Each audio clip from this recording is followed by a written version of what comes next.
You Cynthia and Diantha fanboys should compare best champion trophies. And then butt raunch. There it is. Looks nice, and so peaceful. Not for long. Oakley and Annie of Pokemon Heroes, have you finished oiling up your pussies yet? It's almost Valentine's Day! Did you immaculately adjust your tight suits so your curves jiggle around ever so softly as you leap from roof to roof so as to satisfy my temperament? Because life without class isn't life worth living. Alright, Annie and Oakley, aka Xander and Leon. The main antagonist duo of the movie Pokemon Heroes, Latios and Latias, or Pocket Monsters, the Guardians of the Water Capital. The narrative surrounding this obscure duo has shifted from, oh, those are interesting characters, I love their designs, to, wow, I never heard of them before, are you that bad of a weeaboo, Cole? In 2025, about 23 years after the original Japanese release of the movie, could you enjoy Annie and Oakley as the jewel smuggling duo they are, without that stupid 4Kids exclusive Team Rocket affiliation hanging over your head? I couldn't. In all my years of watching this trashy franchise, this is the only time where I actually hoped the villains would win. I wanted to give every last ounce of appreciation and affection I had for these two, but you already made your point about them on this channel, just stop talking about them, just keep your hands away from your dick and hold it all in! Ah shit, this video's already out. And all that goes against what the writers wanted these two sisters to be. Oakley and Annie joined up with other movie villains of years past so they can have a co-op match of pressing dual middle fingers right into the faces of these self-satisfied Dragon Ball looking clowns that are Jesse and James. Who are the twerps now, suckers? We make more money than you, and the kids like us more.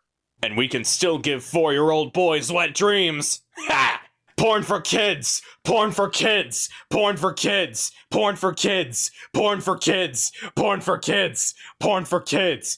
Porn for kids! Porn for kids! Porn for kids! Porn for kids! Happy Valentine's Day! Porn for kids! Porn for kids! Porn for kids! Porn for kids! Porn for kids! Porn for kids! Porn for kids! Porn for kids! Porn for kids! Porn for kids! Porn for kids! Porn for kids!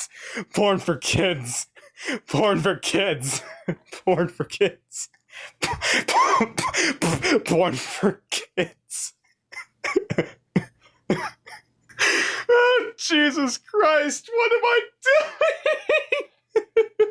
Okay, let's get into the basics. So we're dealing with a pair of sisters who specialize in stealing ancient artifacts and legendary Pokemon.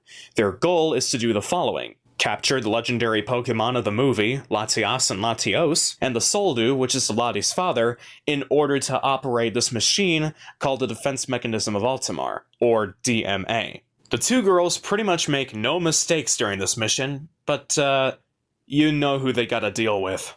That goddamn stupid little... My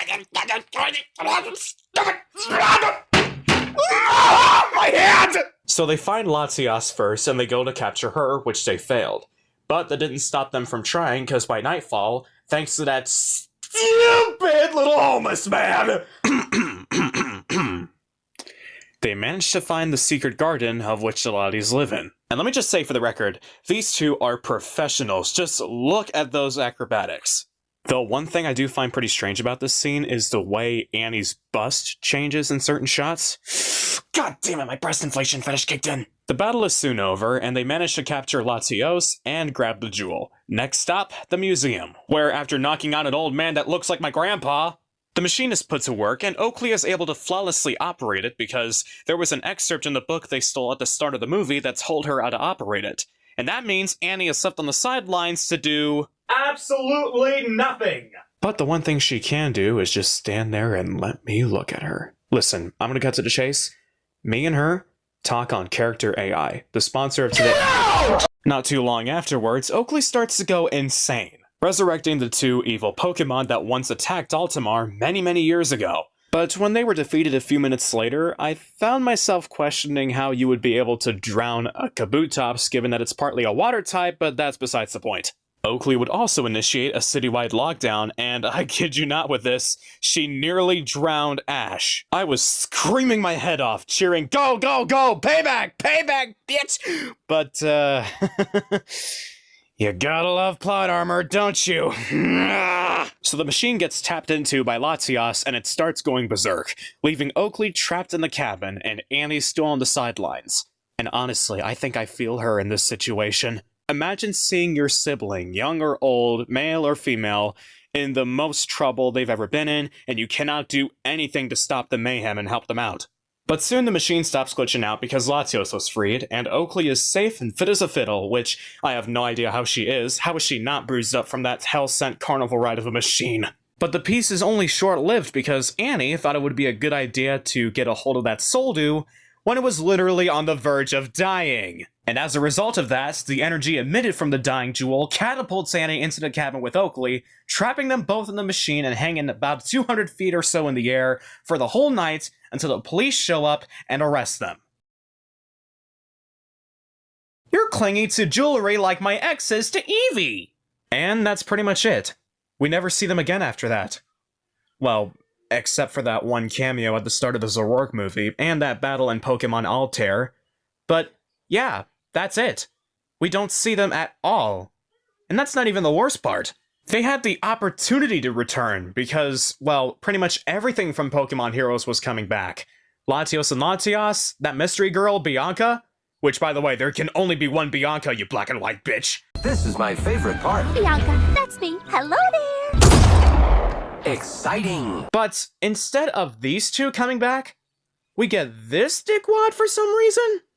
Disgraceful. Disgusting. Despicable. I oughta slap the riders back and forth across the face just like this. The Japanese know good and well how big of a fan favorite this particular movie is over there. And they can't be bothered to grant our wishes and bring back our old pals? It's absolutely embarrassing. And the hate that these simple characters get is just staggering. I legit couldn't give two shits about these two antagonists. Speaking of Annie and Oakley, they're not great villains either, because their motivation, once again, essentially amounts to greed. Oh, fuck you, lady! Listen up, you little spazoids! I know where you live and I've seen where you sleep. I swear to everything holy that your mothers will cry when they see what I've done to you! When you're a kid, and you lock yourself in your bedroom the whole weekend, just to binge watch your favorite kids' movies like you always do in the 2000s, how many rewatches of a certain film did it take for you to understand that not every antagonist demands immediate hatred? Just straight up telling people how much you hate an antagonist and wanting to avoid them won't always work, because it's the Streisand effect. In trying to prevent something, all you do is draw attention to it. Which is why I don't think Annie and Oakley's fans just watch the movie to protect themselves from drama on social media. No, the answer is far simpler. They're fun to love. Sometimes people want a spicy, hot antagonist that they can enjoy loving without having too much fear of getting backlash from other people because their fan base is too small for that to happen often. They are nowhere near as powerful or threatening as any other villain that came along after these two, but they don't try to be. And it's natural that for every hater of a character or a movie or whatnot, there is a lover for them. And maybe some people have the right to love these girls. I mean, comicbookreader.com called Annie and Oakley Pokemon's most complex villains. Anime regulars viewed them as potential Team Rocket killers. And many lesser-known online users assumed the position for their new cat burglar overlords. And even after 23 years, Annie and Oakley are still the most demanding movie-exclusive antagonists anyone has yet to see. And not to mention, they are in a much better place now than they were all those years ago. Their fan base is growing, slowly but surely. Online content, like fan art, fanfics, and even AI chatbots, they're all coming around. Believe me, they are. And whatever they lack in personality or motivations or goals or even screen time or whatever, they make up for in design. And they have to have the most competitive Pokegirl designs out of any Pokegirl I've seen, regardless of generation. Girls like Cynthia, Courtney, Luzamine, Hexmaniac, Sabrina, even Delia Ketchum could never, in my mind, top the erotic aura of Oakley and Annie.